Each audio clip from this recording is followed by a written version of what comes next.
Assalamualaikum warahmatullahi wabarakatuh. Selamat pagi rekan-rekan. Hari ini kita ketemu lagi di pertemuan kita yang keempat.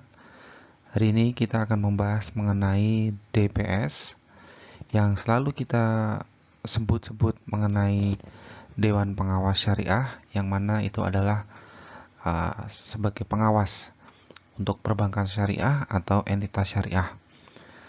Nah, untuk lebih jelasnya, saya harap saudara bisa melihat dan mempelajari dari awal sampai akhir video. Semoga dapat menjadi pembelajaran atau ilmu pengetahuan bagi saudara mengenai entitas syariah. Sebelum kita mulai, marilah kita membaca basmalah dulu bersama-sama. Bismillahirrohmanirrohim. Nah, yang menjadi landasan filosofi dari pengaturan atau pengawasan syariah ini seperti yang disebutkan, seperti yang saudara lihat dalam slide. Kita sweep saja ya. Nah, arti dari pengawasan secara etimologi itu menjaga.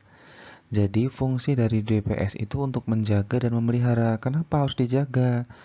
Karena uh, banyak dari kasus bank syariah itu yang dari marwahnya itu tidak bisa dijaga, sehingga banyak yang keluar jalur, sehingga tidak sesuai dengan visi dan misi dari syariah.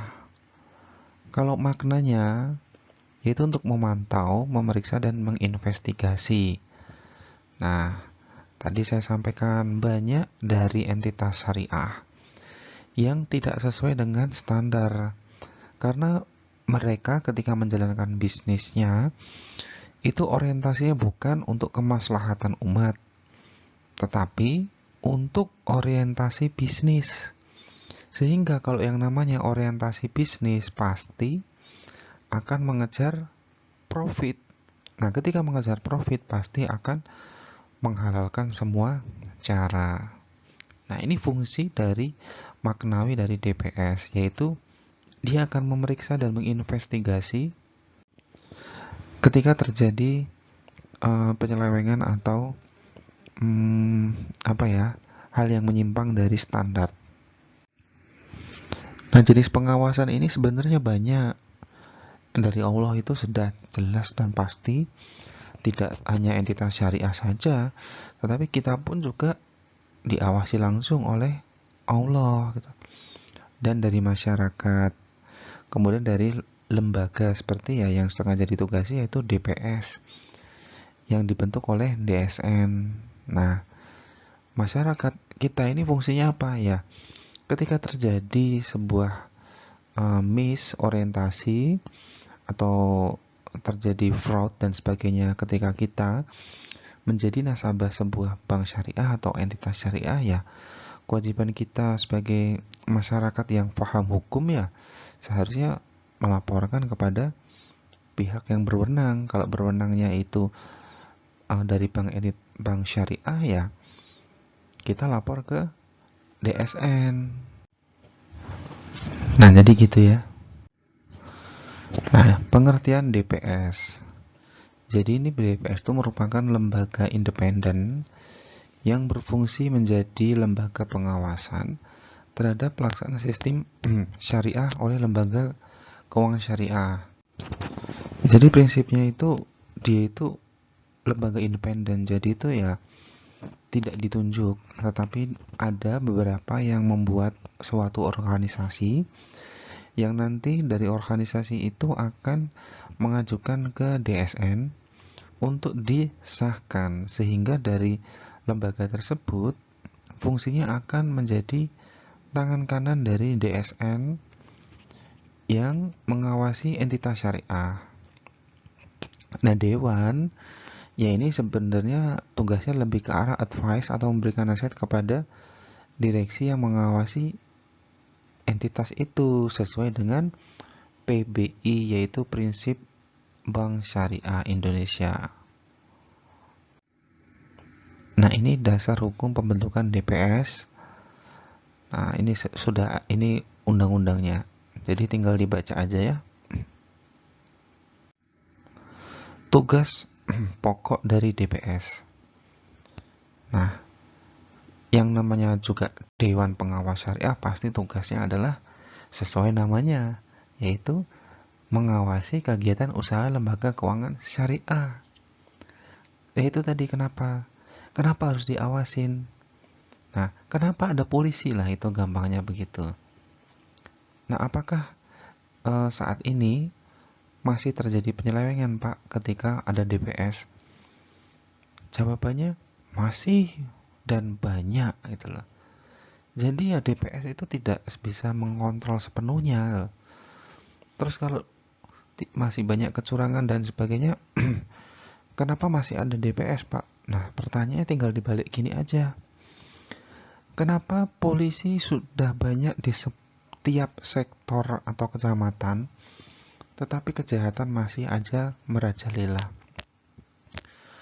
Ya, ini kan tergantung dari individunya. Nah, individu dari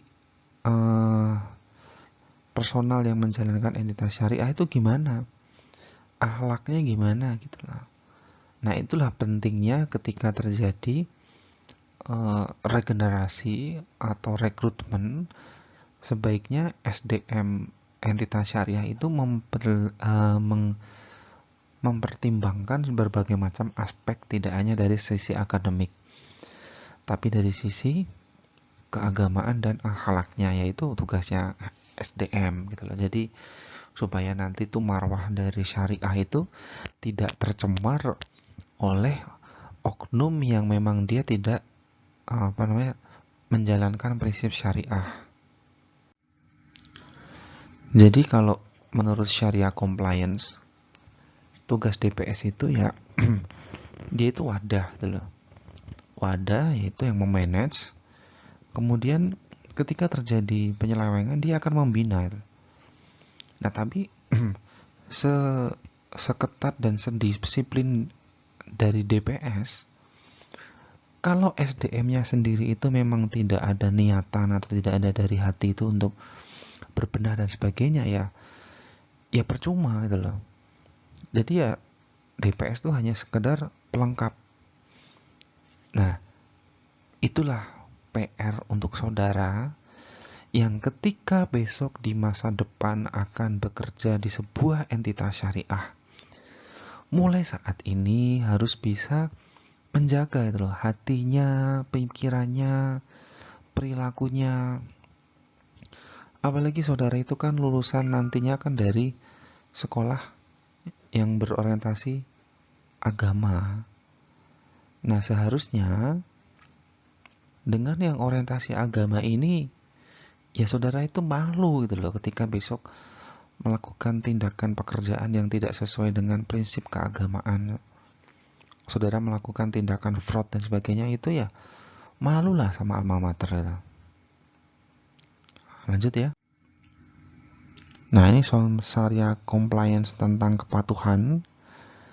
Ini seperti yang saudara lihat. Nah, saya meng-highlight yang zakat aja. Seperti yang sudah saya sampaikan di beberapa video yang lain, zakat ini sesuatu yang sangat sensitif. Ketika kita sebagai muzaki, kita berpikir bahwa buat apa zakat gitu loh. Dan ketika kita menjadi posisi amil, yaitu yang menyelenggarakan, ketika kita akan mensosialisasikan zakat itu tidak semua orang sadar gitu loh, bahwa memang ya ada sebagian dana atau penghasilan yang dia miliki itu bukan haknya. Kalau di logika ya nalar manusia itu tidak nyampe. Tetapi kalau kita berpikiran itu bahwa ada hidup setelah kematian dan bekalnya dari mana, ya setelah kematian itu kan sifatnya gaib, tidak bisa dilihat tapi bisa dimengerti. Zakat ini sifatnya juga gaib. Kita menyisihkan harta kita untuk sesuatu yang tidak kelihatan. Ya memang sih ceritanya ini untuk membantu orang-orang yang membutuhkan, kita ke badan zakat, kemudian kita ke panti asuhan. Ya nanti kan uangnya buat untuk anak-anak pengasuh panti asuhan, Pak. Ya katanya di depan gitu, siapa tahu enggak, kan kita juga nggak tahu. Jadi ya kita anggap aja goib gitulah. Zakat itu sesuatu yang goib. Nah, sesuatu yang goib untuk hal yang goib masa depan ya itu kalau kita berpikirnya itu ya sesuai dengan prinsip keagamaan ya make sense. Tetapi enggak bagi orang yang logik. Nah, terkadang zakat ini juga kadang diselewengkan oleh oknumnya. Nah, sehingga ya itulah perlunya investigasi dari DPS untuk mengontrol penggunaan dan penerimaan zakat. Nah, ini tugas pokoknya DPS. Kalau sebagai produk dan jasa, yaitu mengkomunikasikan kajian dari DSN dan fatwa. Ketika dari Dewan Standar Nasional atau Dewan Syariah Nasional itu ada fatwa yang memang baru dibuat oleh MUI, tugasnya DPS yaitu ya menjembatani antara prinsipal atau DSN dengan entitasnya. Ya karena memang terkadang sebuah aturan atau fatwa itu tidak sejalan dengan entitasnya. Nah, ketika itu tidak terjadi persamaan, lah inilah fungsi dari DPS yaitu pihak yang netral dan menjembatani.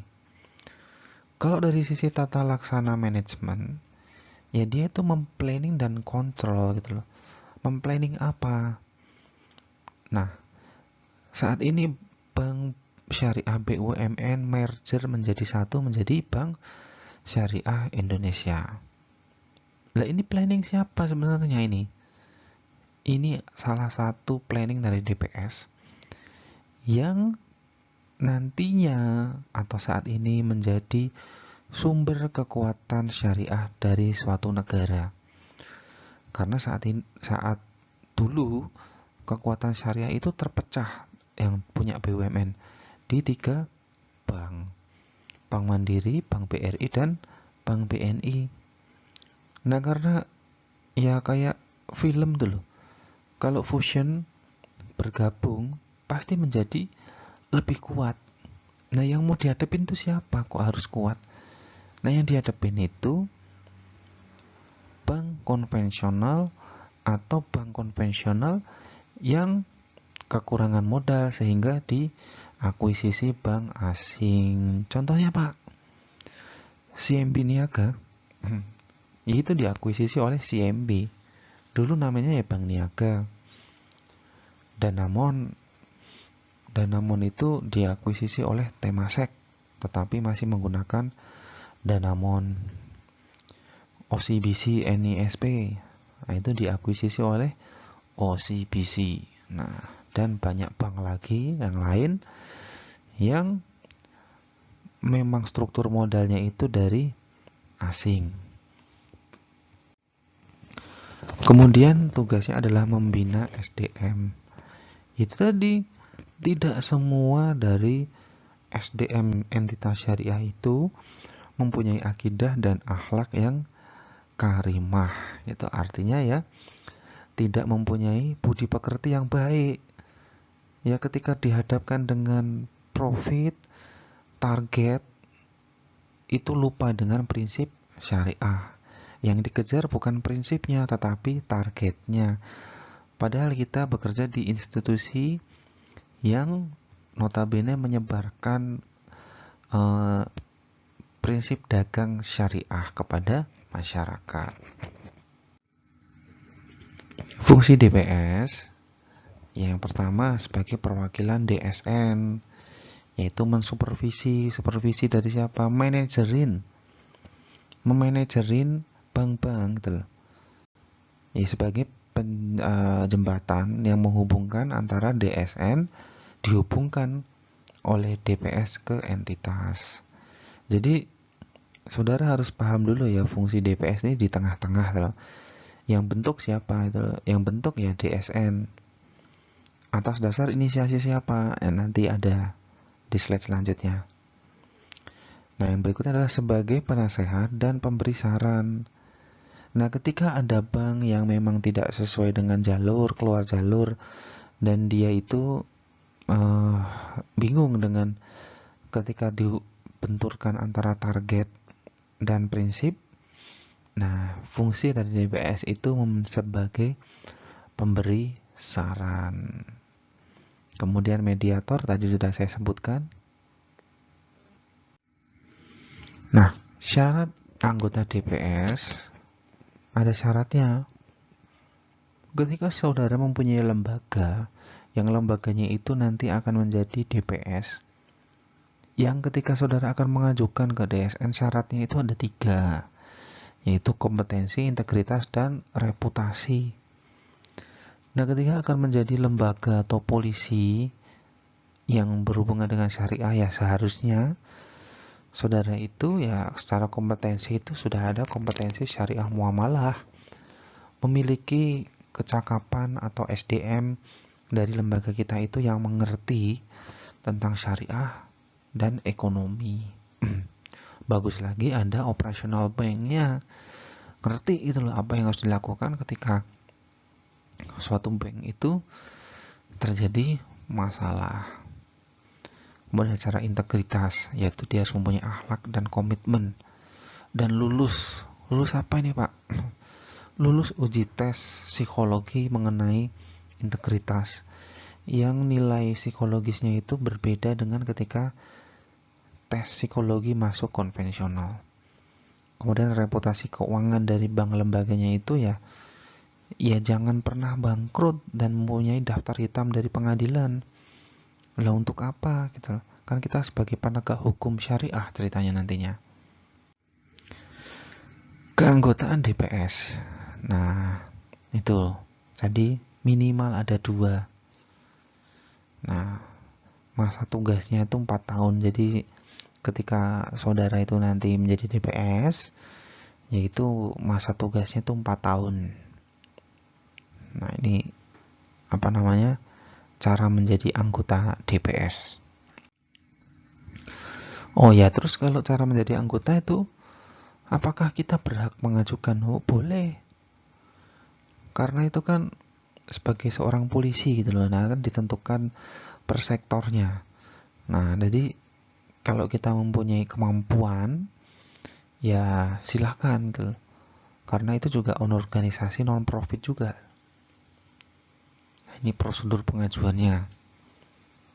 Jadi dari komite merekomendasikan calon anggota. Kemudian ya seperti lembaga itulah, dia menunjuk, kemudian mengusulkan baru minta persetujuan ke DSN atau MUI untuk disahkan. Prosedur penetapannya, nah bisa dilihat sendiri, caranya begitu. Ya ini teknis ya, jadi memang caranya ya ya dari bank mengajukan calon-calonnya, contohnya itu SDM yang memang dia itu mumpuni ya ajukan gitu loh. Karena semakin banyak DPS itu akan semakin baik bagi suatu negara dalam menjalankan bisnis syariah. Jadi tidak heran kalau saat ini banyak bisnis yang berorientasi syariah. Hotel juga ada, supermarket dan sebagainya yang mempunyai orientasi syariah. Nah, ini ruang lingkupnya. Ketika terjadi sebuah produk baru, jadi dia itu produk baru tuh misalkan ada hotel baru nih. Hotel baru Sofyan, misalkan ya, Sofyan Syariah mengajukan ke DPS bahwa ini ada bank baru. Ya kita nganggapnya itu sebagai produk. Kemudian ada bank gitu loh. Nah, bank makanya harus ada expertise di dalam suatu DPS yang ngerti bank itu, karena memang terkadang banyak BPR baru, bank baru, BMT baru yang membawa brand syariah gitu loh. Nah, dia akan memeriksa kemudian mereview apakah memang layak untuk berbisnis. Nah, bahasanya gitu aja. Ya karena ya pasti orientasinya tetap profit lah itulah. BMT sekalipun ya memang kalau kita ngejar profit ya nggak boleh gitu loh. Tapi ya memang tujuannya BMT, BPR syariah itu ya dia membuat tujuannya ingin mendapatkan profit. Nggak mungkin enggak gitu loh.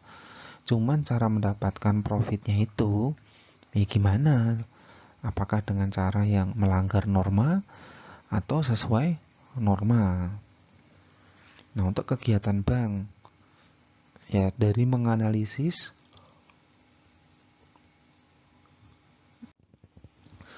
kemudian dia melakukan review dan melaporkan gitu loh. Jadi ya dia itu seperti firma audit gitu loh. Tapi dari sisi syariah. Makanya fungsinya itu sangat penting ketika terjadi pertumbuhan entitas syariah yang semakin pesat, tidak diiringi dengan DPS yang berkembang, ya menjadi chaos nantinya karena tidak sesuai dengan standar. Nah, ini wewenangnya. Gampang ya, tinggal dibaca ya. Nah, tugas dan tanggung jawab DPS dalam pelaksanaan GCG. GCG apa itu? Good Corporate Governance. Artinya tata kelola perusahaan yang baik. Jadi bukan government, tapi governance, yaitu tata kelola. Nah, tugas dan tanggung jawabnya apa dalam tata kelola perusahaan? Ya, menilai, pasti akan menilai dan memastikan output yang diberikan bank atau operasional bank itu sesuai dengan prinsip syariah. Ya, dia mau memastikan. Kemudian mengawasi pengembangan produk baru. Ketika sebuah bank meluncurkan produk yaitu contohnya ya mungkin gerakan menabung untuk anak-anak, yaitu harus dia kontrol agar sesuai dengan fatwanya dari DSN. Kemudian meminta fatwa kepada DSN untuk produk baru yang belum ada fatwanya. Nah, misalkan kedapatan BMT itu ada namanya produk baru dana tunai cepat gitu loh. Yaitu pencairan tanpa survei gitu loh. Tapi bunganya ngeri. Nah, itu kalau ketahuan sama DSN, nah dia akan mengusulkan ketahuan sama DPS maksud saya. Dia akan mengusulkan kepada DSN untuk segera membuatkan fatwa atau bahasa kasarnya nyuruh gitu loh. Bank tersebut untuk membuat fatwa dari produk yang dia keluarkan. Nah, jadi kurang lebih gitu. Kita lanjutkan. Laporannya gimana? Teknisnya. Yaitu dari direksi komisaris DSN baru ke BI kalau tidak ada jalan keluarnya atau blunder. Nah, jadi itu flow-nya di series direksi komisaris itu dari pihak DPS gitu loh. Nah, habis dari situ naik ke DSN baru ke BI kalau blunder atau tidak ketemu dengan jalan keluarnya. Jadi ini saya ulang-ulang lagi ya, model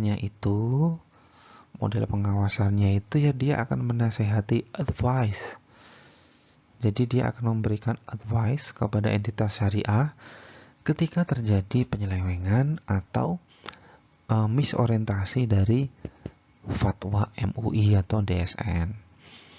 Kemudian pengawasan, dengan adanya pengawasan diharapkan orang itu tuh akan segan dalam mengambil keputusan atau kegiatan operasional yang dianggap non syar'i. Contohnya ya banyak perilaku SDM yang ketika berangkat ke kantor itu pakai kopiah, tapi ketika keluar kantor dia akan mulai open boat atau mabuk gitu lah. Kan tidak sesuai nih. Kemudian Departemen Syariah gitu. Yaitu dia yang mengawasi langsung. Jadi itu ada pengawas lapangannya itu ada itu loh yang mengawasi secara langsung dan memfotokan sebagai dokumentasinya. Lanjut. Peranan penting DPS. Jadi itu ya dia ingin membuat atau menciptakan jaminan syariah compliance. Kemudian meningkatkan kredibilitas bank syariah karena ya saat ini itu kalau waktu itu bank syariah tidak merger, 3 bank bergabung jadi satu itu seperti ya namanya juga organisasi baru tapi kok sudah orientasinya lain gitu loh. Nah, itulah fungsinya dari DPS. Kendala dalam peran kompetensi. Nah, orangnya ini tidak ada. Orang yang mengerti fikih muamalah dan disiplin ilmu, tapi memiliki akhlak yang bersih, langka itu loh. Nah, itulah kenapa perkembangan DPS itu ya tidak secepat menjamur, tapi ya karena memang ya itu tadi SDM-nya susah. Nah, anggota DPS tuh saat ini tidak bekerja full time. Nah, dulunya tuh full time. Tapi karena ya mulai terpenuhi lah SDM-nya, jadi waktunya juga sudah tidak seperti dahulu. Nah, lanjut. Dalam mengoptimalisasi peran DPS, itu perbankan syariah tuh ya seharusnya menggunakan metode departemen syariah. Kemudian DPS dapat menggunakan jasa internal auditor sebagai syariah review dalam operasional bank syariah. Jadi ternyata DPS itu bisa menunjuk lagi pihak ketiga, firma audit, untuk melakukan internal auditor. Bukan untuk mengecek. Maksud saya untuk membuat opini, enggak, dia membuat semacam review yang nantinya kita jadikan guidance dalam memeriksa suatu entitas syariah. Kemudian kualifikasi keanggotaan DPS itu diperketat. Nah, jadi ketika melakukan rekrutmen itu tuh enggak pernah disebutkan berapa gajinya, masa kontraknya berapa. Nah, jadi murni gitu loh, independen banget dan dia tidak memihak sebelah. Kemudian menguatkan fatwa terbaru saat ini. Nah, jadi untuk saat ini itu kalau kita tidak membuat regulasi baru, sementara perubahan fashion dan sebagainya atau mungkin perubahan dari model bisnis itu akan tidak sesuai dengan fatwa DSN. Nah, makanya dengan adanya DSN yang umurnya itu dimix, itu akan menjadi DPS yang saya tadi akan menjadi pertautan baru dari sebuah regulasi yang sejalan atau sesuai dengan kondisi saat ini. Nah, jadi begitu yang saya sampaikan mengenai DPS dan DSN. Semoga dapat dimengerti oleh saudara dan dapat dijadikan pembelajaran atau menambah ilmu mengenai syariah. Nah, terima kasih bagi saudara yang sudah melihat dari awal sampai akhir. Semoga dapat dimengerti dan tidak ngantuk ya. Dan untuk tugasnya nanti akan saya berikan melalui Google Classroom. Terima kasih, saya tutup. Wassalamualaikum warahmatullahi wabarakatuh.